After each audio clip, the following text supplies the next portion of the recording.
There are two types of hearing loss. We have conductive and sensory neural hearing loss.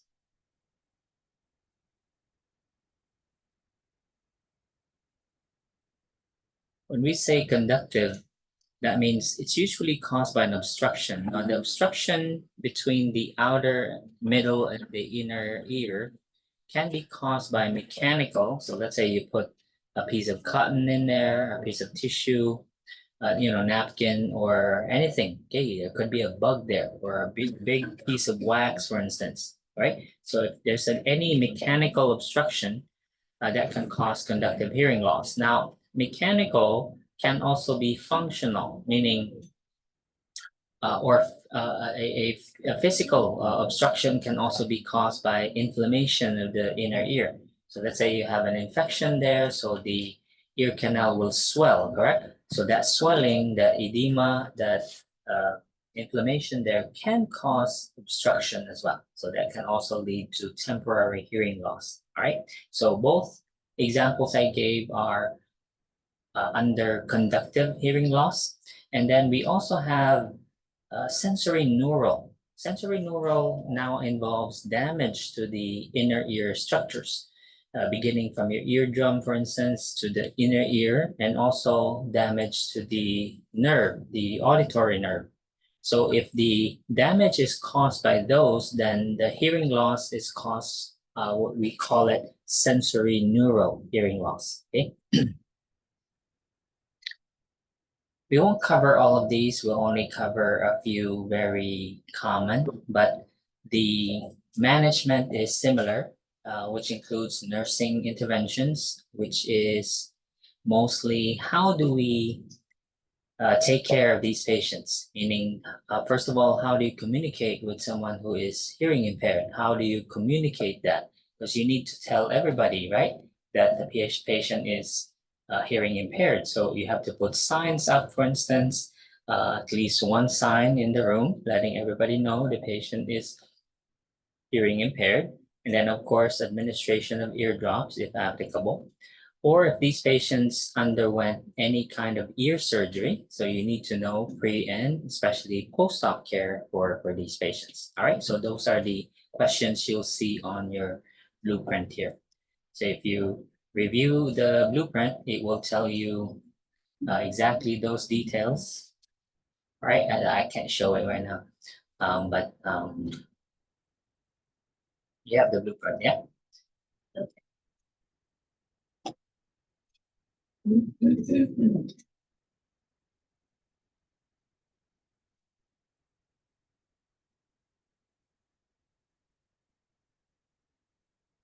So I described to you the difference between conductive and sensory neural hearing loss. You have the examples here as I described. I won't read them for you. You're responsible for reading the specific examples. That could be a select all that apply question.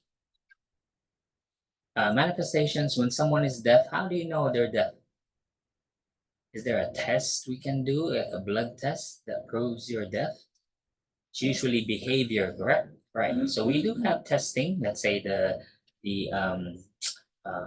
hearing test. We have a machine, okay, to measure your hearing. You're given exposed to certain decibel frequencies, and then you know the patient will say, "Oh, I heard that," or "Didn't hear that," okay, or in either ear. Right. We have tests for that.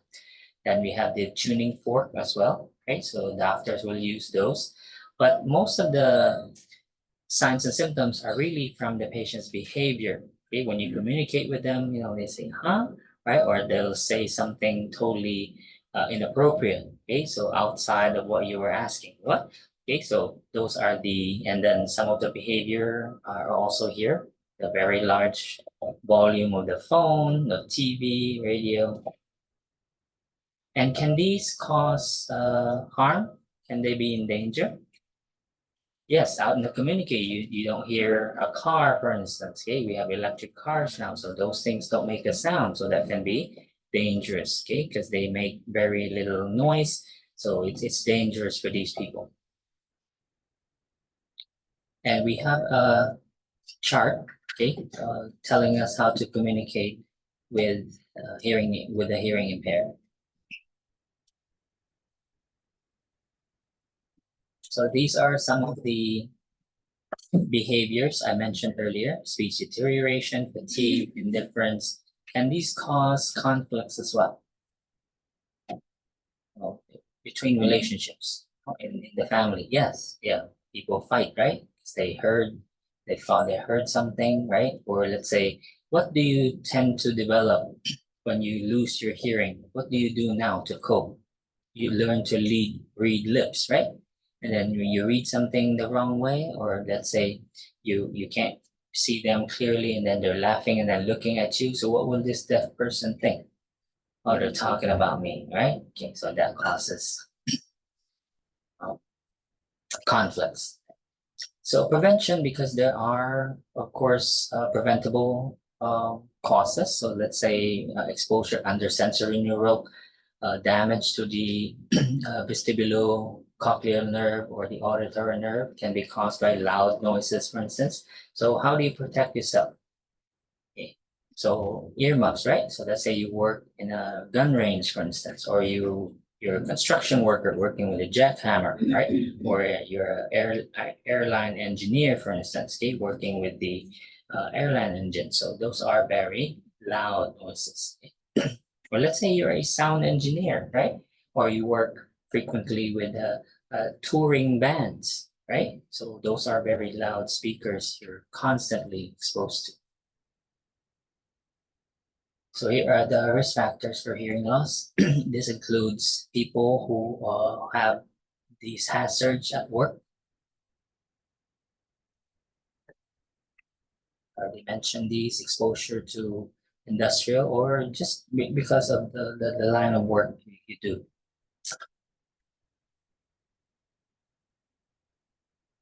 And there are medications here that are linked to hearing loss. One is aspirin. There are certain diuretics mentioned here as well. And of course, neoplastic or chemo drugs can also be ototoxic.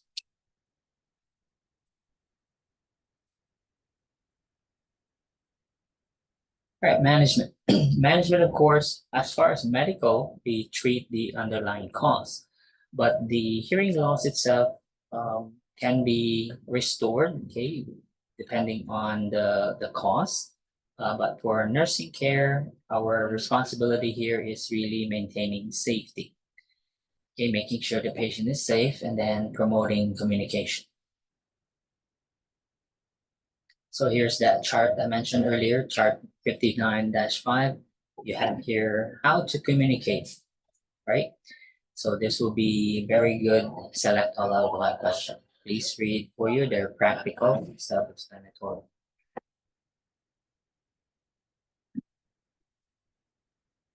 Thank you. 50 points.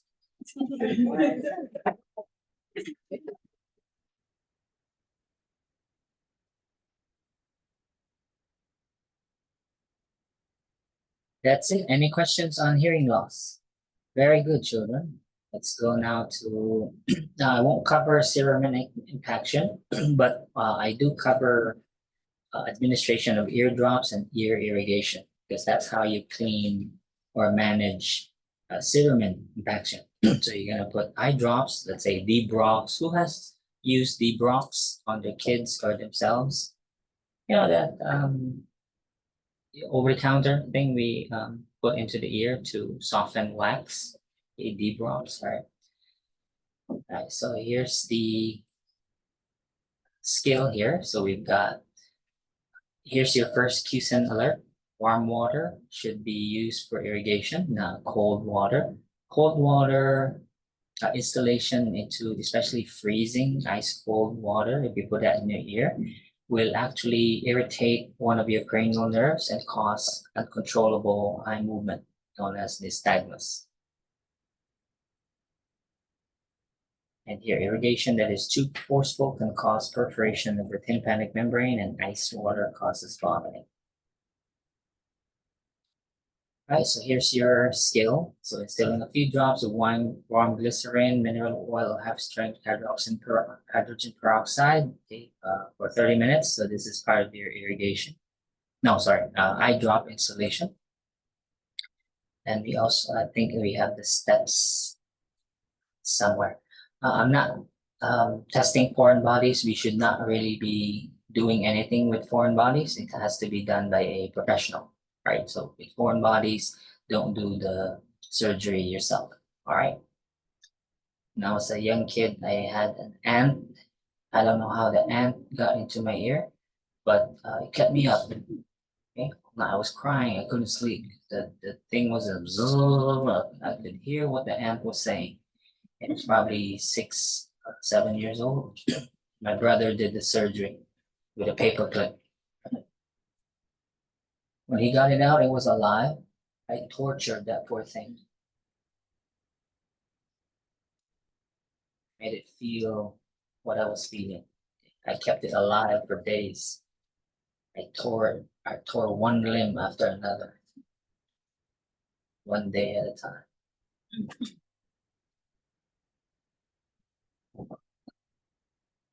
Okay, I'm skipping through topics that we're not testing.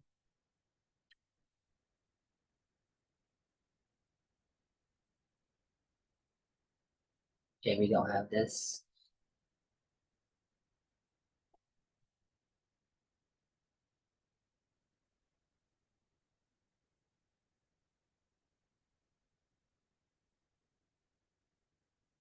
Not this one either.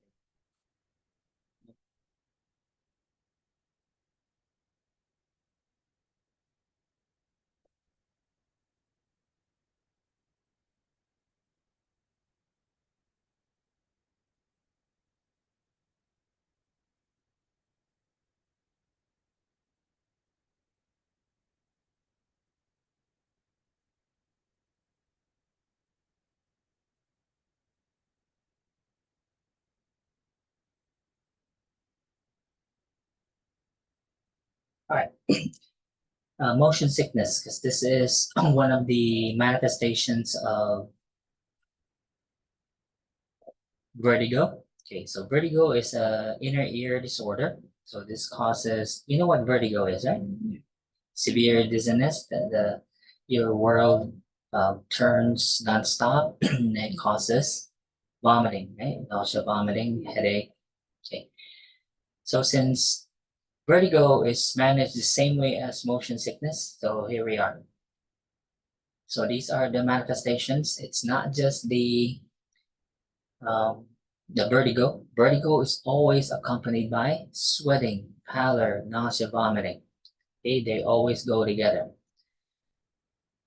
Management is, these are our options. So you can use antihistamines like diphenhydramate, meclizine. Meclizine is Antivert, so that is over the counter. Although I highly suggest you get a prescription. Okay, don't take meclizine on your own. You can use scopolamine. Scopolamine is a patch we put behind the ear. And that patch is replaced every 3 days. And these are your side effects. So nothing different from any other anticholinergic agent. So what do all anticholinergic drugs have as side effects? Urinary retention, dry mouth, tachycardia, drowsiness. Right, Meniere's disease. This is not very common. However, we do have people who suffer from this disorder. This will cause, this can be debilitating. This can actually cause disability because the management, here's the cause. So there's a malabsorption of the endolymphatic sac in your inner ear. So this causes, therefore, an increased fluid buildup in your inner ear. And over time, it will, of course, increase intra-auricular pressure and cause damage to your auditory nerve. Now, the problem here is this is chronic, okay?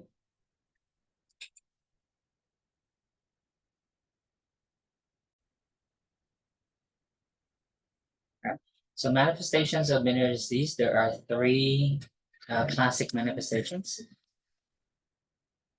So they are episodic vertigo, tinnitus, and hearing loss. Usually the hearing loss is unilateral, meaning hearing loss will only be on one ear.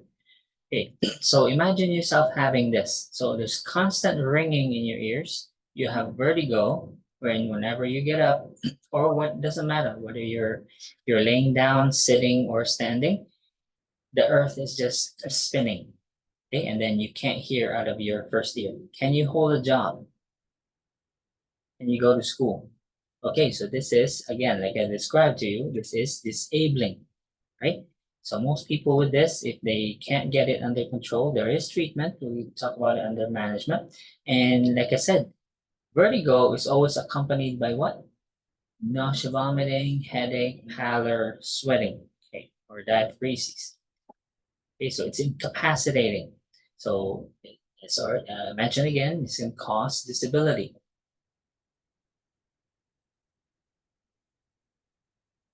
So now to straight to management. So what can the patient take? What can we do for this patient? Well, we have pharmacologic and non-pharmacologic options. There's also surgery. So first is diet and medication. Diet here is low sodium because remember the problem is what? There's a fluid buildup, okay, inside the inner ear. So it causes increased pressure inside. So therefore, we control it by lowering sodium so that we don't have further fluid retention.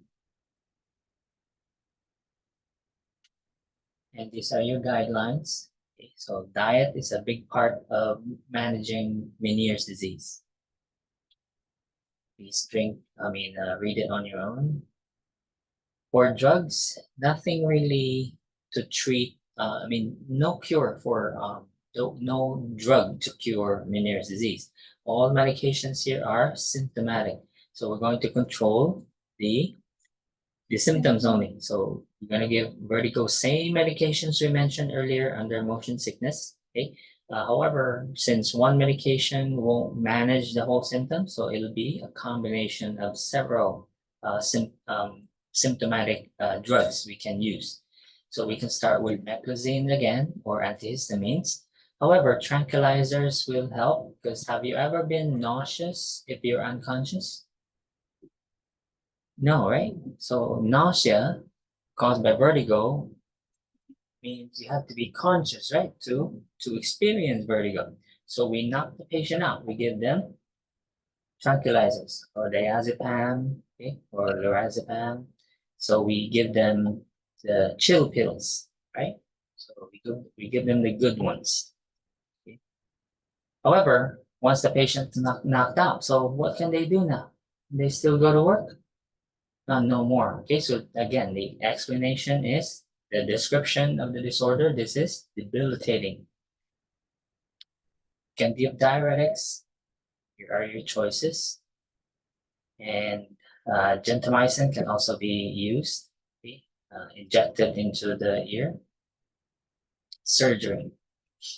Okay.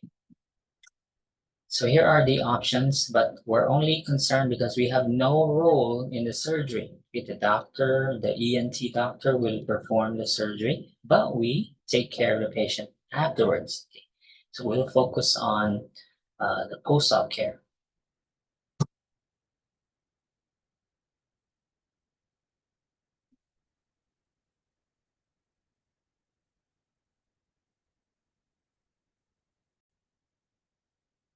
Some of the interventions for the inner ear disorders are to avoid ototoxic medications. So here are your answers. So chart 59-10 gives you the ototoxic substances. So from antibiotics to anti-inflammatory, we mentioned aspirin earlier, anti-malarial agents, chemicals. So what's funny is, remember one of the interventions for many years, for instance, were diuretics, correct? So what do you see here? Diuretics are also ototoxic, potentially ototoxic. So, and here are more antibiotics, which are considered ototoxic. All right, found the chart. This is page 1951, chart 59-7. This is under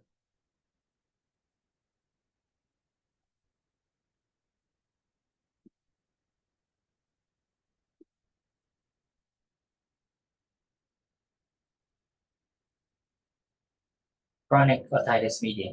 Okay, so the chart is at the bottom of that page. Chart 59-7. So this is our teaching and as well as our nursing responsibilities after a patient receives ear surgery. Okay. So complete antibiotics, that's a given. Avoid blowing nose 2 to 3 weeks after surgery. Now,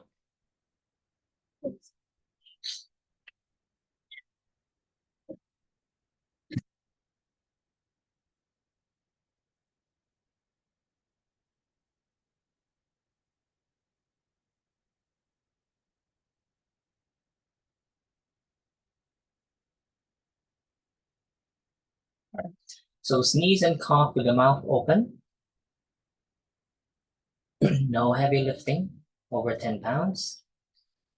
What's the commonalities between these? Blowing your nose, sneezing, coughing, and lifting heavy objects. What do they have in common? What do they make you do?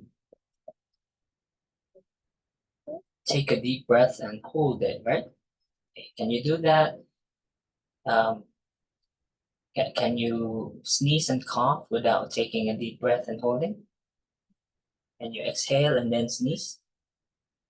Try it. You can't sneeze. So the tip, if you don't want to sneeze, exhale fully. It's impossible to sneeze.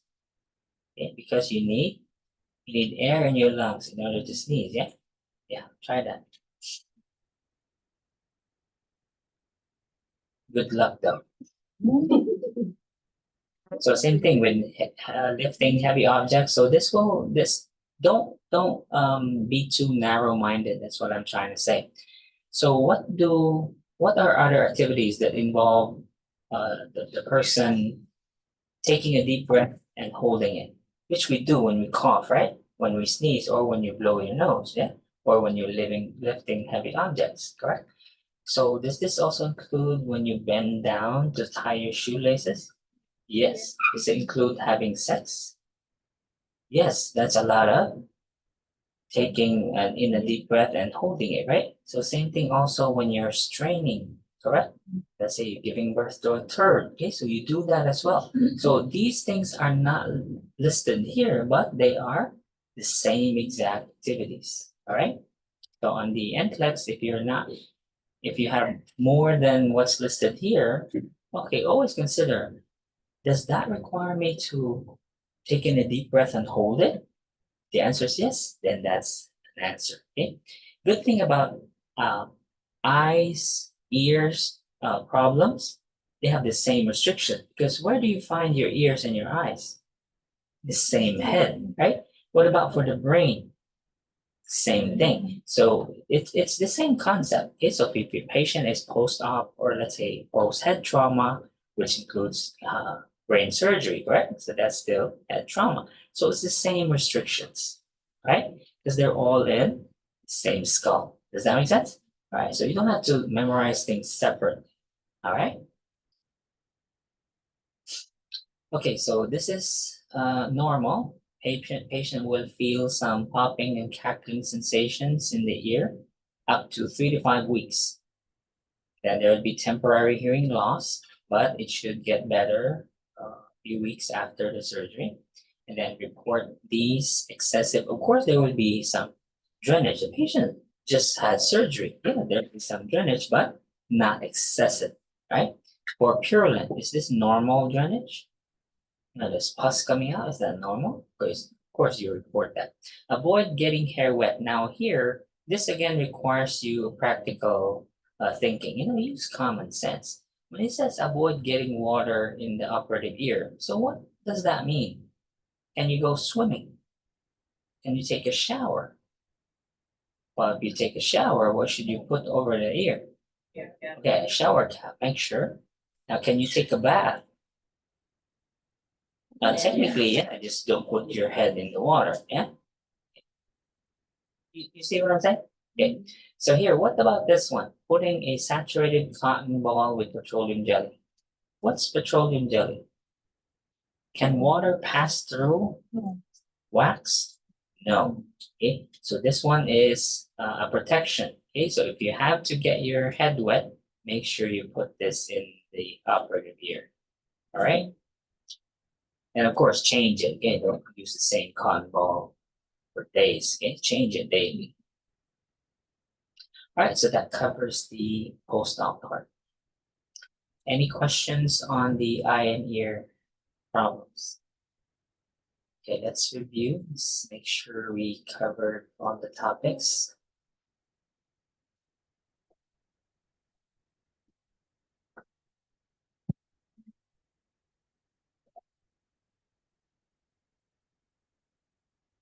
Oh, not yet. We have to do the eardrops.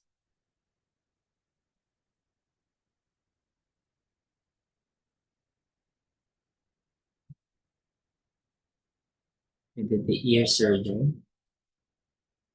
We did many ears, yeah, and how to communicate with hearing impaired. All right, so let's find the eardrops.